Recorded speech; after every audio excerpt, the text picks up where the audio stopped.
এবং doctor association, আদিবাসী doctor association 2000 সালে শুরু হয়েছে আর কি।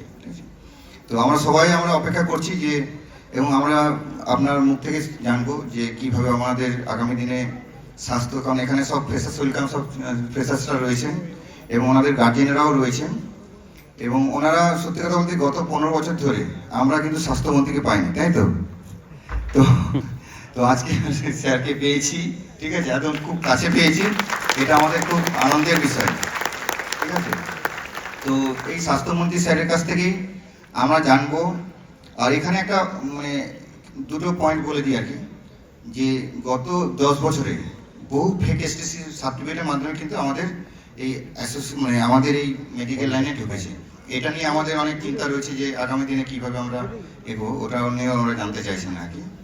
আর ডেন্টালে হচ্ছে যে রিক্রুটমেন্ট হয়নি গত 8-10 বছর ধরে আর কি। হ্যাঁ, তো যাই হোক আপনার মুখ থেকে আমরা জানতে চাইছি আর কি।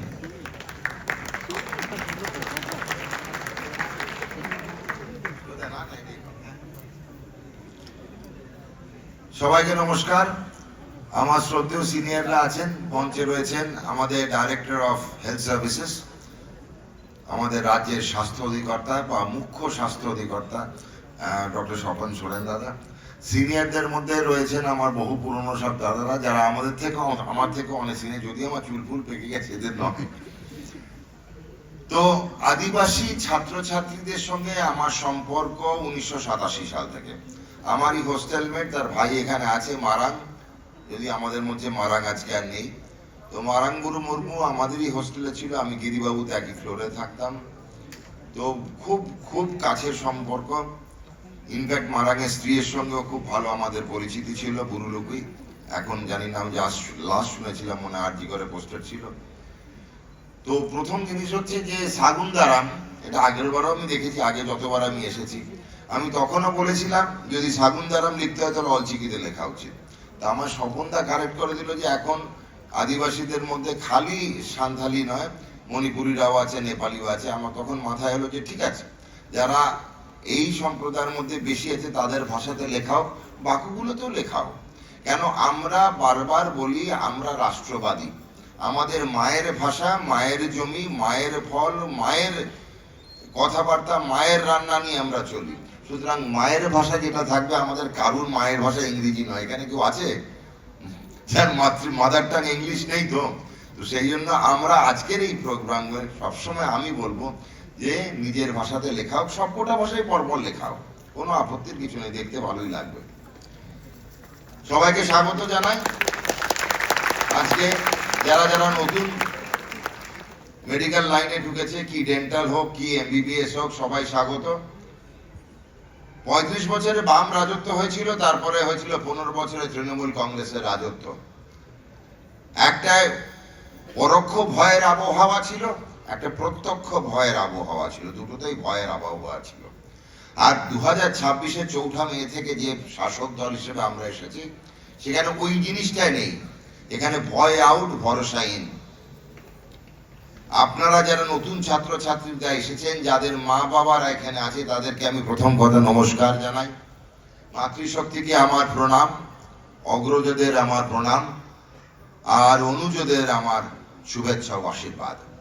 যারা নতুন ছাত্রছাত্রীরা আজকে এসছেন, নবীনেরা, তাদেরকে উদ্দেশ্যে বলি, হোস্টেলে যদি কোথাও কোনো রকম র্যাগিং দেখেন তাহলে আমাদেরকে খবর দেবেন। যদি কোনো সময় মনে হয় কোনো ছেলে মেয়েদের যে কোনো সময় কাউকে কেউ, কোনো সিনিয়র কোনোভাবে কোনো থ্রেট, কোনো ধমক, কোনো চমকানি, কোনো কিছু দিচ্ছে, তাহলে দয়া করে আমাদের জানাবেন। এগুলো আমরা চিরতলের মতো নির্মূল করে ছাড়বো। মেডিকেল চিকিৎসা, মেডিকেল শিক্ষা শাস্ত্রের মধ্যে কোথাও থাকবে না কোনো ভয়ের আবহাওয়া। আমিও এই মেডিকেল কলেজে 1987 সালে ঢুকেছি, 1992-তে বেরিয়েছি। আমার সিনিয়ররা আমাকে পদে পদে সাহায্য করেছে, কোনোদিন আমাকে কোনো সময় কোনো ভয় দেখায়নি। আমার প্রায় কোনো বই কিনতে হয়নি, প্রত্যেকবার আমি সিনিয়রদের বই কিনে পড়েই চালিয়ে দিয়েছি।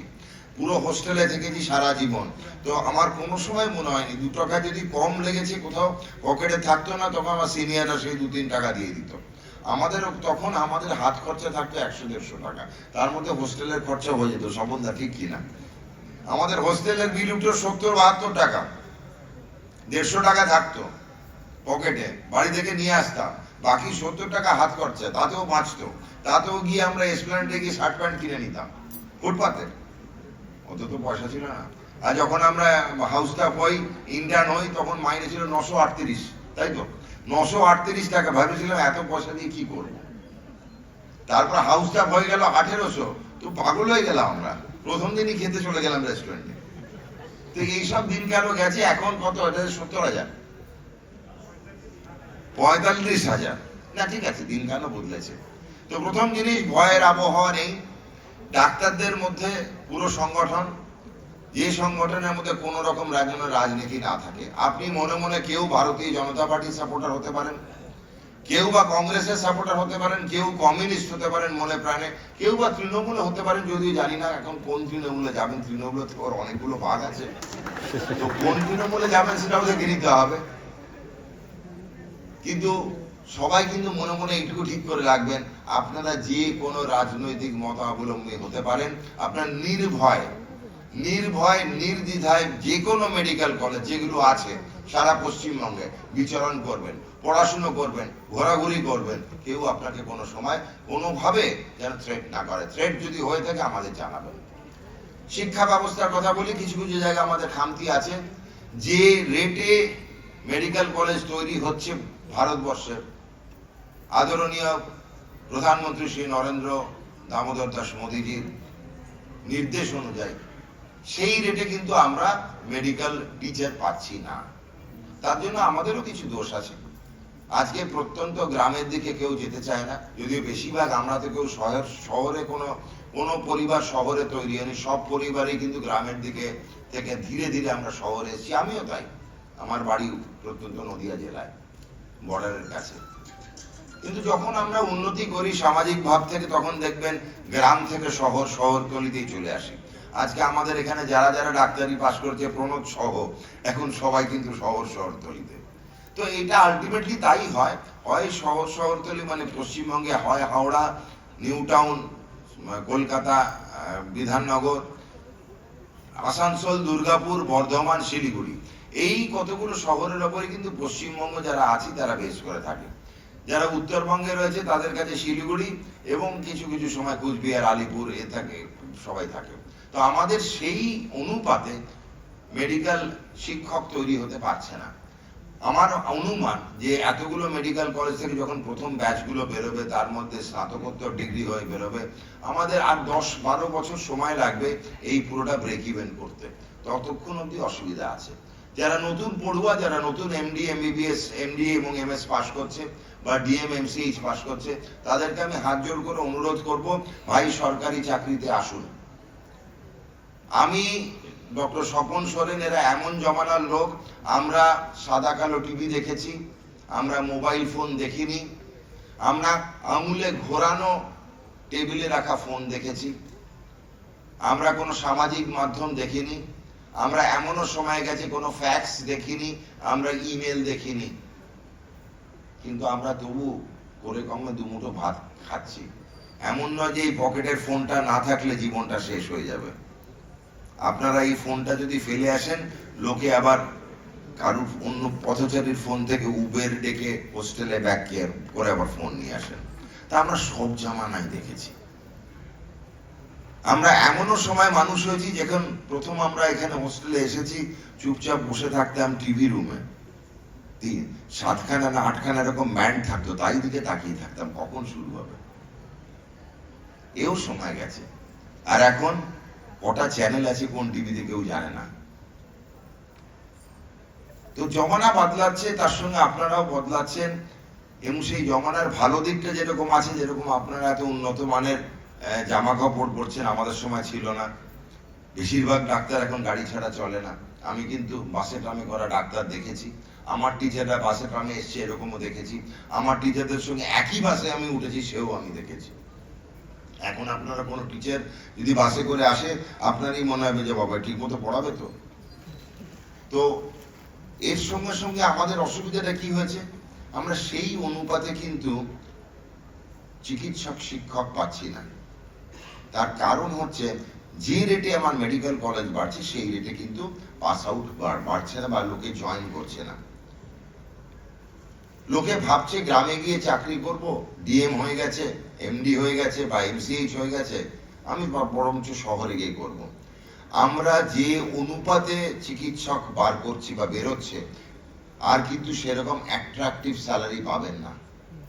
সেই জন্য বলছি প্রাইভেট সেক্টর প্রায় স্যাচুরেটেড হয়ে বসে আছে। আমি সব দিকেই করেছি, আমি সরকারি চাকরিও করেছি, প্রাইভেট সেক্টরেও কাজ করেছি, এবং দুটো একসঙ্গে না, পৃথকভাবে। আমি এক সময় ভারত সরকারের চিত্তরঞ্জন ন্যাশনাল ক্যান্সার ইনস্টিটিউটের কনসালটেন্ট হিসেবে ছিলাম, আর বাকি সময়টা সেখান থেকে চাকরি ছেড়ে প্রথমে এএমআরআই হসপিটাল আর অধুনা মণিপাল হসপিটালে ছিলাম অ্যাজ কনসালটেন্ট। দুদিকেই কিন্তু দেখা। আমি দুদিকের ভালো জিনিস আর খারাপ জিনিস বলবো, বাকিটা আপনারা ঠিক করবেন। ধরুন আপনি নামজাদা কোনো বেসরকারি হাসপাতালে কনসালটেন্ট হয়ে আছেন, ধরুন ভগবান আশীর্বাদ করুন যেন না হয়, কিন্তু হতে পারে কারুর কোনো দুরারোগ্য ব্যাধি হলো, যেখানে আমি মাস দেড়ে কি মাস 6 আপনি চিকিৎসাধীন থাকতে হবে। প্রাইভেট সেক্টরে আপনি এই 6 মাস কিন্তু আপনার ইনকাম পুরো জিরো হয়ে যাবে, শূন্য। উল্টোটা ভাবুন, আপনি বেসরকারি প্রতিষ্ঠানে নেই, আপনি সরকারি প্রতিষ্ঠানে আছেন। সরকারি প্রতিষ্ঠানে আপনি যদি অসুস্থ হন, 6 মাস যদি আপনি কর্মরত না থাকতে পারেন, আপনার কিন্তু ঘরের উনুনটা তাও চলবে। সবাই ভালো দিকটা দেখে দৌড়োয়, খারাপ দিকগুলোও আছে, মাথায় রাখবেন। এই ঘটনাটা বললাম কেন, আমারই কলিগ একজন বেসরকারি হাসপাতালে কনসালটেন্ট, এমনও অবস্থা হয়েছে যে আলটিমেটলি চিকিৎসার জন্য আমরাই তাকে ধার দিয়েছি। প্রথম পয়েন্ট এটা মাথায় রাখবেন, যেখানে এখন বলবো সরকারি চাকরি করা ভালো বা বাঞ্ছনীয়, এই দিকে যাচ্ছে। 2 নম্বর পয়েন্ট, এখন সরকারি হাসপাতালগুলো আমার মতো সময়কার নয়। আমরা ছিলাম ফি ফর সার্ভিস, যা রুগী দেখতাম তার অনুযায়ী পয়সা পেতাম। যদি 5টা রুগী হয় 5টার পয়সা পেতাম, যদি রুগী শূন্য হয় কিছু পেতাম না। এখন কিন্তু তাই না, এখন স্যালারিড আছে। এখন বলে minimum salary guarantee. Minimum guaranteed salary মানে কি, এই পদ্ধতিটা কি জিনিস জেনে নিতে হবে। প্রাইভেট সেক্টর নিয়ে খুব আলোচনা কম হয়। আপনি যদি ধরুন একটা পোস্ট গ্রাজুয়েট ডিগ্রি নিয়ে যে কোনো প্রাইভেট হসপিটালে পাশ করেই ঢুকতে চান, তা প্রথম পোস্টটা হবে অ্যাসোসিয়েট কনসালটেন্ট। অ্যাসোসিয়েট কনসালটেন্টের কিরকম মাইনে আমি বলে দিলাম। বেসিক মাইনে হচ্ছে 70 to 80,000, ম্যাক্সিমাম মাইনে হচ্ছে 1,20,000 থেকে 1,50,000। এই অ্যাসোসিয়েট কনসালটেন্ট কদিন থাকতে হবে এটা খালি খুদা জানে, আর কেউ জানে না। কেন আপনি কিরকম ভাবে পেশেন্ট জেনারেট করছেন, এই কতগুলো শব্দ আপনাদের শিখে নিতে হবে, কেউ জানে না সেগুলো। পেশেন্ট জেনারেট করা মানে আপনাকে কতগুলো পেশেন্ট চাইছে দেখাতে। অ্যাসোসিয়েট কনসালটেন্ট পেশেন্ট নিজের আন্ডারে ভর্তি করতে পারে না, তার উপরে যে কনসালটেন্ট রয়েছে তার সঙ্গে ভর্তি হতে হয়। প্রাইভেট সেক্টর আপনাকে কিন্তু গ্লোরিফাইড চাকর বানিয়ে রাখবে, গ্লোরিফাইড চাকর, নতুন কিছু নয় এটা। আপনি যদি ভালো রকম ব্যবহার করেন মালিকদের সঙ্গে, মালিক পক্ষের সঙ্গে, এবং আপনি সাফিসিয়েন্ট পেশেন্ট জেনারেট করতে আরম্ভ করেন, মানে আপনাকে দেখে অ্যাট্রাক্টেড হয়ে কটা পেশেন্ট আসছে সেই ফুটফল জেনারেট করতে পারেন, তাহলে আপনি কনসালটেন্ট হয়ে যাবেন। কনসালটেন্ট হয়েও কিন্তু আপনার শান্তি থাকবে না, সেখানেও কিন্তু একই জিনিস চলতে থাকবে, আপনি কত জেনারেট করছেন। তার অনুপাতে যদি কনসালটেন্ট হয়ে যান, মাইনেটা হবে আবার 2 lakhs to 3 lakhs per month, 2 থেকে 3 লক্ষ। এবার মিনিমাম এগুলো, কিন্তু তারপরে অ্যাকর্ডিং টু আপনার ক্যালিবার, মানে আপনার নেম অ্যান্ড ফেম, আপনি কতটা নামচিন বা নামজাদা হয়েছেন, আপনার নামে কতগুলো রুগী আসে, আপনাকে দেখানোর জন্য হাসপাতালের কি গেইন হয়, আপনি কটা অপারেশন করেন তার জন্য হাসপাতালে কি লাভ হয়, এরকম নিরিখে বিচার হবে, এবং বিচার হওয়ার পরে আপনি প্রাইভেট সেক্টরে একজন প্রতিষ্ঠিত চিকিৎসক হিসেবে নিজেকে গণ্য করবেন। মাইনে ম্যাক্সিমাম আপনাদের সময়, এই মাইনেগুলো কিন্তু কমছে, ওই আন্দাজ ধরে রাখুন 3 থেকে 4 লক্ষ টাকা। এবার এই মাইনেটাতে কিন্তু কোনো পেনশন নেই। আপনি যদি বয়স হয় রিটায়ার হয়ে যান, তাহলে কিন্তু আপনার ওই যার পয়সা করে নিজে জমিয়েছেন তার উপরই অনুপাতে চলতে হবে। আপনি যদি অসুস্থ হন, ইমিডিয়েটলি আপনার মাইনে শূন্য। আপনার যদি অ্যাক্সিডেন্ট হয়, 6-8 মাস বেডে থাকতে হয়, তাহলে আপনার মাইনে শূন্য। আর আপনি যদি কোনো সময় কোনো মনোমালিন্য হয় আপনার মালিক গোষ্ঠী বা হাসপাতাল অ্যাডমিনিস্ট্রেটরদের সঙ্গে, যারা কেউ ডাক্তার নয়, এগুলো সব MHA বলে গোষ্ঠী, মাস্টার অফ হসপিটাল অ্যাডমিনিস্ট্রেশন, তারা বেশিরভাগ BSc MSc পাস বা MBA পাস, তাদের সঙ্গে আপনার কথা কাটাকাটি হয়, মনোমালিন্য হয়, আপনি কিন্তু 24 ঘন্টার মধ্যে একটা নোটিশ পাবেন your services are no longer required, সঙ্গে একটা চেক লাগানো থাকে যেটুকু ডিউ আপনার ব্যালেন্স দিয়ে দিল। এমনও দেখেছি 24 না 2 ঘন্টাও সময় পাইনি ডাক্তারকে বেরিয়ে বার করে দেওয়া হয়েছে। এমনও জিনিস দেখেছি পেশেন্ট দেখার জন্য ডাক্তার এসেছে, পেশেন্টও এসছে, কিন্তু রিসেপশনিস্ট ফোন করে বলে দিল স্যার আপনাকে কিন্তু পেশেন্ট দেখতে বারণ করা হয়েছে। মান সম্মান নিয়েও টানান হতে পারে। উল্টো দিকে সরকারি জায়গায় আসি, হ্যাঁ নন এয়ার কন্ডিশন আউটডোরে যেতে পারে বিপিএইচসিতে বা রুরাল হসপিটালে বা ডিস্ট্রিক্ট হসপিটালে। পেশেন্ট প্রায় ঘাড়ের ওপর হুমড়ি দিয়ে আপনার সঙ্গে কথা বলবে, পেশেন্টের কোয়ালিটিও সেরকম হবে। সবই গরিব ঘর থেকে আসবে গ্রামে গঞ্জে। আপনার কলকাতা শহরে যদি বাড়ি হয় সেখান থেকে যদি বাঁকুড়ায় যদি আপনার পোস্টিং হয়, ট্রেনে করে যাওয়া, কোন সময় রিজার্ভেশন পাবে কোন সময় পাবেন না, ট্রেন স্টেশনে নেবে, টোটো বা অটো ধরার চেষ্টা, হয়তো পেশেন্টের সঙ্গেই দেখবেন পাশে বসে আছেন, সেজন্য বললো নমস্কার ডাক্তারবাবু কেমন আছেন, ওর মধ্যে দুটো কাগজ দেখিয়ে দিল, ডাক্তারবাবু আগের সপ্তাহে দেখিয়েছিলেন দেখেন না, না করতে পারবেন না, না করলে বলে দেখছি বাবা ডাঁট বটে। তো আপনাকে কিন্তু এগুলো মেনে নিতে হবে, মেনে নিয়ে হাসপাতালে গিয়ে ডাক্তারিটা করতে হবে। মাইনেটাও আপনার কম হবে, 1 লক্ষ থেকে 1.5 লক্ষ টাকা মাইনে হবে আপনার, কিন্তু আপনি অসুস্থ হলে আপনার এই মাইনেটা চালু থাকবে, আপনি রিটায়ার করলে সঙ্গে একটা পেনশন থাকবে। একাডেমিক সার্কেল প্রাইভেট সেক্টরে যতই যাই হোক একাডেমিক শ্রেণীটা কিন্তু এক্সিস্ট করে না। শনিবার একটা করে সিএমই হবে বিভিন্ন সাবজেক্টের ওপর, এবং সেই সিএমইটা একটা ওষুধ কোম্পানি আসবে, একটা বিরিয়ানির প্যাকেট দেবে, জুনিয়ররা ওই প্যাকেটটার জন্য বসে থাকে। যে মোমেন্টে প্যাকেটটা দিয়ে হলো তখন দেখে কোন দিক দিয়ে বেরোনো যায়, সবাই এসে প্রথমে সাইডে সিট, আইএল সিটের বিরাট চাহিদা কিন্তু প্রাইভেটের সিএমইতে, কে কত তাড়াতাড়ি পালাতে পারে। তো একাডেমিক সার্কেল বা একাডেমিক অ্যাটমসফিয়ার প্রাইভেটে এক্সিস্ট করে না, ধরে নিয়ে এগোতে হবে।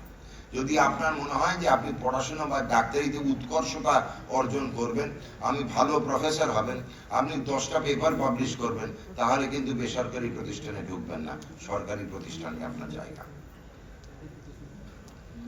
15 তারিখের জুলাই মাসের পর আমরা নতুন করে অ্যাডভার্টাইজমেন্ট দিয়ে পশ্চিমবঙ্গ রাজ্য সরকারের তরফ থেকে general duty medical officer, lateral entry দিয়ে অ্যাসোসিয়েট প্রফেসর, অ্যাসিস্ট্যান্ট প্রফেসর, যেগুলো আমাদের সম্ভব সেগুলোকে নেওয়া। যারা আমাদের মেডিকেল অফিসার হবেন বা স্পেশালিস্ট অফিসার হবেন মেডিকেল অফিসার, তাদের জন্য কিন্তু অ্যাডভার্টাইজমেন্ট বেরোবে। 15 জুলাইয়ের আগে আমরা বার করবো না, কারণ আমাদেরও হাতে সময় লাগবে, আমাদের দিন 15 লাগবে। এখন প্রিন্সিপালদের হবে, তারপরে আমাদের উন্নতির যেসব যারা অ্যাসিস্ট্যান্ট আছে, এপি থেকে অ্যাসোসিয়েট হওয়া, অ্যাসোসিয়েট থেকে প্রফেসর হওয়া, তার অ্যাডভার্টাইজমেন্ট আর ইন্টারভিউ হবে। তার পরবর্তীকালে আমরা নতুন রিক্রুটমেন্ট নেব। সেই রিক্রুটমেন্টের জন্যই বললাম যে এখন যদি এই সময় আমাকে ডাক্তার শারদত্ত মুখার্জি আপনার মতো ওই চেয়ারে বসে থাকতো ইয়াং পড়ুয়া হিসেবে, আমি কিন্তু বেছে নিতাম সরকারি চাকরি, আমি বেছে নিতাম সরকারি চাকরি। কেন এখন অব্দি সরকারি চাকরির যে গ্যারান্টিটা আছে, প্রফেশনাল গ্যারান্টি, প্রফেশনাল সেফটি, সরকারি চাকরিতে একবার ঢুকে গেলে সরকারি চাকরি যাওয়া খুব কঠিন। ডক্টর স্বপন সোরেন এখানে আছে, আমি ডক্টর সোরেন রোজ দৈনন্দিন দেখি 10খানা করে অ্যাপ্লিকেশন পড়ে, কি 6 বছর আসেনি, কি হয়েছে? আমরা রেগুলারাইজ করার জন্য, কিভাবে রেগুলারাইজ করব আমি আর স্বপনদা রোজ ভাবি যে দাদা এইভাবে ওইভাবে করে দিন, এটা ঢুকিনি, কারণ আমাদের ডাক্তার কম আছে বলে। এখানে ডাক্তারের চাকরি খেয়ে দেওয়া, খেতে কম করে 5 বছর লেগে যাবে। সুতরাং সরকারি চাকরি যে গ্যারান্টিটা আছে, তার থেকে যে মজবুতিটা আছে, এটা কিন্তু বেসরকারি প্রতিষ্ঠানে নেই। যেটা বললাম 2-3 ঘন্টার মধ্যে আপনাকে বার করে দিতে পারে। এবার আপনি যদি বেসরকারি প্রতিষ্ঠান থেকে, ধরুন খুব নাম করা বেসরকারি প্রতিষ্ঠান থেকে বার করে দিল, 2 নম্বর সেকেন্ড প্রতিষ্ঠান থেকে গেলেই ভাবে ওই থেকে ওখানে কোথায় বার করে দিল, জানিস তো 2 মিনিটে আপনার যেমন খবর চলে গেছে। যেরকম ফেসবুকের রিল গুলো ভাইরাল হয়, সেরকম আপনার চাকরি থেকে ভাগিয়ে দেওয়াটা ভাইরাল হবে। সেই জন্য বলছি এখনকার দিনে কিন্তু জয়েন্ট গভর্নমেন্ট সার্ভিস, বন্ড এসার যারা আছেন তাদের নিয়ে বলছি। বন্ড এসারদের কথা আমি হাতে পায়ে ধরে বলতে পারি, আমার যদি মনে হয় আমার কোনো সব ইগোর ব্যাপার নেই, যে বেসরকারি প্রতিষ্ঠানে যাওয়ার থেকে এসআরশিপ করুন, এপি হন, অ্যাসোসিয়েট প্রফেসর হন, এমইএস এ যান বা স্পেশালিস্ট এমও হয়ে থাকুন, অনেক সেফার। বন্ডেড এসার যারা আছেন তাদের জন্য বলি একটুখানি মাথায় রাখতে হবে যে একটু দূরে দিকে পোস্টিং নিতে হবে। আমরা চেষ্টা করছি মেডিকেল কলেজগুলোতেই পোস্টিং দেওয়ার, কিন্তু আমাদেরকেও হাসপাতাল চালাতে হবে, হাসপাতালগুলো খালি রেখে দেওয়া যাবে না। রাগ করে লাভ নেই, মন খারাপ করে লাভ নেই, মেরিট বেসডই করা হয়েছে। আমরা অনেক ভেবেচিন্তে দেখেছি হাসপাতাল চালানোর তাগিদে যারা স্বাস্থ্য আধিকারিক আছে, যারা মেডিকেল এডুকেশন সার্ভিসের ডাইরেক্টর আছেন, যারা মেডিকেল হেলথ সার্ভিসের ডাইরেক্টর আছেন, তাদেরকে কিন্তু হাসপাতালগুলো চালিয়ে নিয়ে যেতে হবে, তাদের কথাও ভাবতে হবে। সবসময় নিজের স্বার্থের কথা ভাবলে চলবে না, রাজ্যটাও যেমন চলে। পরবর্তীকালে আমাদের অনেক রকম ইচ্ছে আছে আরো কিভাবে মেডিকেল এডুকেশন সার্ভিস এবং ওয়েস্ট বেঙ্গল হেলথ সার্ভিস দুটোকে আরো অ্যাট্রাকটিভ করা যায়। যারা ডেন্টাল সার্ভিসে আছেন, কতজন এসেছেন এখানে ডেন্টাল? কেউ আছে? হ্যাঁ আছেন। যারা ডেন্টাল সার্ভিসে আছেন তাদেরকে বলি একদম এক, নিয়মগুলো একদম এক, নিয়মগুলো কোথাও আলাদা নয়। সুতরাং ডেন্টাল সার্ভিস এবং মেডিকেল এডুকেশন সার্ভিস একই রকম ভাবে চলবে। তো সবাইকে বলি আবারও, নতুন রূপে নতুন লাইনে ঢুকেছেন যারা, তাদেরকে স্বাগত জানাই। আর যারা আমাদের সঙ্গে আছেন এত বছর, তাদেরকে বলি যে রাস্তাটা এখন কঠিন হলেও কিন্তু আগের থেকে ভালো, প্রচুর ভ্যাকেন্সিস তৈরি হবে। আর তাদেরকে আগেরও একবার আহ্বান জানাই যে সরকারি চাকরি যেগুলোর অ্যাডভার্টাইজমেন্ট বেরোবে, কি হেলথ সার্ভিস কি মেডিকেল এডুকেশন সার্ভিস, ইয়াং ছেলেদের জন্য বলি, ইয়াং ছেলে মেয়েদের জন্য আমি এখনকার চয়েস হলে সেটাই নিই, সেটাই কিন্তু আলটিমেটলি লং টার্ম আমার সুবিধা। অনেকে বলতে পারে তাহলে প্রাইভেট সেক্টরগুলো কি খালি যাবে? না, প্রাইভেট সেক্টরে আপনি যে কোনো সময় কাজ করতে পারেন। আপনি যদি মেডিকেল এডুকেশন সার্ভিস হেলথ সার্ভিসে থাকেন, প্র্যাকটিসিং অপশন দিন, নন প্র্যাকটিসিং অ্যালাউন্সটাকে ছেড়ে দিন, দিয়ে আপনি সন্ধ্যাবেলায় বা সকালবেলায় আপনি প্রাইভেট হাসপাতালে করে নিন আপনার যা যা করার। কোথাও তো আপত্তির কিছু নেই সেখানে, সেটা করতে আপনি সবসময় পারবেন। কিন্তু অপশনটা আমি বলবো সবসময় দিন গভর্নমেন্ট সার্ভিসে, কারণ গভর্নমেন্ট সার্ভিসে যে স্টেবিলিটি আছে, যে জব সেফটিটা আছে, সেটা কিন্তু শান্তি বলে। আচ্ছা, ভালো জিনিস একটা প্রণোদ বললো, ফেক সার্টিফিকেট। তপশিলি জাতি এবং উপজাতি এই দুটো কিন্তু সংরক্ষিত জাতি, এই জাতি এবং উপজাতির মধ্যে যেন চোনা না ঢোকে। আজকাল প্রচুর জায়গায় ফেক সার্টিফিকেট হচ্ছে। আমাদের আগে আমরা ভাবতাম প্রতিবেশী রাজ্য থেকে বেশি ফেক সার্টিফিকেট ঢোকে, তার থেকেও কিন্তু বেশি এখন পশ্চিমবঙ্গ হচ্ছে। এখন ফেক সার্টিফিকেটের আতুরঘর তৈরি হয়েছে। আপনি বার্থ সার্টিফিকেট যেরকম পেতে পারেন, বস্তা ভর্তি করে আধার কার্ড বেরিয়েছে ইলেকশনের আগে, বস্তা ভর্তি করে ভোটার কার্ড ইলেকশনের আগে। সুতরাং ফেক সার্টিফিকেট যারা নিয়ে, এসটি বা এসসি সার্টিফিকেট নিয়ে যারা ঢুকেছেন, তাদের উদ্দেশ্যে বলি, চুরি বিদ্যা বড় বিদ্যা যদি না পড়ে ধরা পড়লে কিন্তু এগুলো প্রচুর প্রচুর ক্ষয়ক্ষতির মধ্যে যেতে হবে। আর সামাজিক কথাটা বলি, এই schedule tribe and schedule caste যেটা রয়েছে, এরা আসলে না আদিবাসী, কথাটা মাথায় রাখবে। আজকে পশ্চিমবঙ্গে আমি জেনারেল ক্যাটেগরি, কিন্তু পশ্চিমবঙ্গের যারা সব থেকে পুরনো বাসিন্দা তারা হচ্ছেন আপনারা। আপনাদের আমি ওই জন্য সম্মান করি, কেন আমি পরে এসেছি। আমার পরিবার হয়তো 500-600 বছর আগে হলে পশ্চিমবঙ্গে ঢুকেছে, অনুপ্রবেশকারী ছিলাম। আজকে অস্ট্রেলিয়ায় গেলে যেরকম দেখবে না, জনসন্তুলন এতটাই পাল্টেছে যে কালো অস্ট্রেলিয়ানকে আর খুঁজে পাওয়া যায় না। আমরা অস্ট্রেলিয়ান ভাবে ভেবে নিই যে সাদা দেখতে হবে, কিন্তু অরিজিনালি ওরাও কিন্তু আমাদের আপনার মতোই কালো, হচ্ছে অরিজিনাল অস্ট্রেলিয়ান।